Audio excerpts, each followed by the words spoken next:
Hello foodies, welcome to జైసా Telugu channel. ఈరోజు మన రెసిపీ వచ్చేసి చికెన్ ఫ్రై. చికెన్ ఫ్రైని ఎప్పటికీ ఒకే విధంగా కాకుండా ఈ స్టైల్లో చేసి చూడండి, టేస్ట్ అదిరిపోతుంది. ఇక అన్నంలోకి, చపాతీలోకి, దేంట్లోకైనా సరే పర్ఫెక్ట్గా సెట్ అవుతుంది. ఇక మంచింకంటారా, అదొక సిప్పు, ఇదొక ముక్క, భలే ఉంటుంది కాంబినేషన్. ఈ స్టైల్లో చికెన్ ఫ్రైని కంపల్సరీగా ట్రై చేయండి. వీడియో నచ్చితే లైక్ చేయండి, ఛానల్ సబ్స్క్రైబ్ చేయండి. ఈ చికెన్ ఫ్రై కోసం ఒక 500 గ్రాముల చికెన్ తీసుకుందామండి. ఈ చికెన్ని శుభ్రంగా ఒక 2 సార్లు అయినా కడిగి పెట్టుకోవాలి.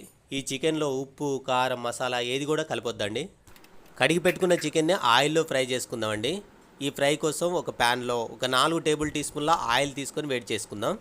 చికెన్ కర్రీ అయితే మాత్రం ఆయిల్ తక్కువ పడుతుంది, ఫ్రై కాబట్టి ఆయిల్ ఎక్కువగానే పడుతుందండి. ఆయిల్ వేడైన తర్వాత ఈ చికెన్ ముక్కలన్నిటిని ఇందులో వేసేసుకుందాం. ఈ చికెన్ను ఒకసారి బాగా కలుపుకుందామండి. ఆయిల్ మొత్తం కూడా చికెన్ ముక్కలు అన్నిటికీ పట్టేయాలి. ఇప్పుడు ఈ ప్యాన్ పైన మూత పెట్టేద్దాం. మూత పెట్టేసిన తర్వాత ఒక 5 నుండి 6 నిమిషాల పాటు మనం ఉడికించాలండి. ఇప్పుడు చికెన్ ఫ్రైకి కావాల్సిన మసాలాను ప్రిపేర్ చేసుకుందాం. ఈ మసాలా ప్రిపరేషన్ కోసం ఒక 10 ఎల్లిపాయలు, ఒక చిన్న అల్లం ముక్క, 2 ఎండుమిర్చీలు, 1 టేబుల్ టీ స్పూన్ ధనియాలు, ఒక హాఫ్ టీ స్పూన్ వరకు సాజీరా, ఒక 2 చిన్న దాల్చిన చెక్క ముక్కలు, ఒక 2 లవంగాలు, ఒక ఇలాచి, వీటన్నిటిని తీసుకొని ఒక మిక్సీ జార్లో వేసుకొని మెత్తగా గ్రైండ్ చేసుకోవాలి. చికెన్ ఫ్రై టేస్ట్ మాత్రం ఈ మసాలాతోటే వస్తుందండి. ఈ మసాలాను పక్కన పెట్టేసుకుందాం. మనం ప్యాన్లో చికెన్ని ఉడికించుకుంటున్నాం కదా, చికెన్ పీస్లో ఉండే వాటర్ అంతా కూడా బయటకు వచ్చేస్తుంది. ఈ వాటర్ అంతా కూడా డ్రై అయ్యేంత వరకు కుక్ చేసుకోవాలి. ఇక్కడ నేను చికెన్ను హై ఫ్లేమ్లో ఉంచి కుక్ చేసుకుంటున్నాను. ఇది నాన్ స్టిక్ ప్యాన్ కాబట్టి స్టవ్ని హై ఫ్లేమ్లో ఉంచి కూడా చికెన్ని ఫ్రై చేసుకోవచ్చు. మీరు ఒకవేళ అల్యూమినియం ప్యాన్లో కుక్ చేసినట్లయితే స్టవ్ని మీడియం ఫ్లేమ్లోనే ఉంచి కుక్ చేసుకోండి, లేదంటే మాడుతుంది.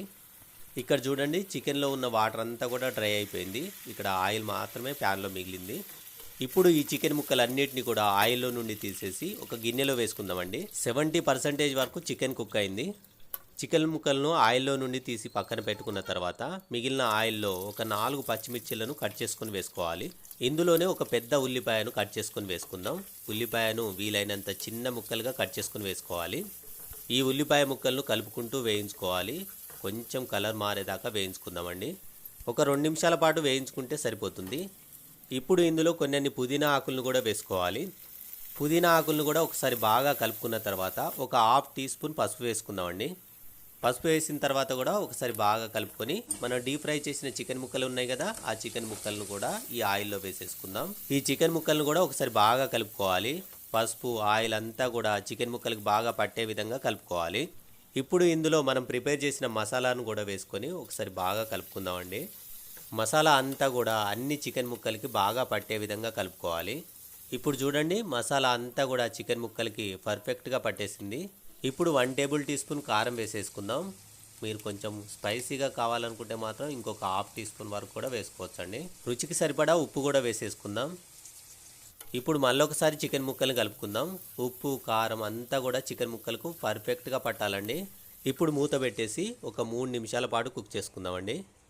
స్టవ్ని మీడియం ఫ్లేమ్లోనే ఉంచి కుక్ చేసుకోవాలి. మధ్య మధ్యలో చికెన్ను కలుపుతూ కుక్ చేసుకోవాలండి. ముక్క పర్ఫెక్ట్గా ఉడికిందండి. ఇప్పుడు కొంచెం అంత గరం మసాలా వేసేసుకుందాం. కస్తూరి మెంతుని కూడా వేసుకొని ఒకసారి కర్రీని కలిపేసుకుందాం.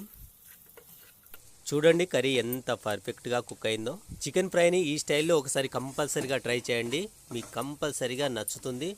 ఇద్దరే హాఫ్ కేజీ చికెన్ కంప్లీట్ చేస్తారు, అంత బాగుంటుంది. ఇప్పుడు స్టవ్ని ఆఫ్ చేసేసి కొత్తిమీర వేసుకుంటే సరిపోతుందండి.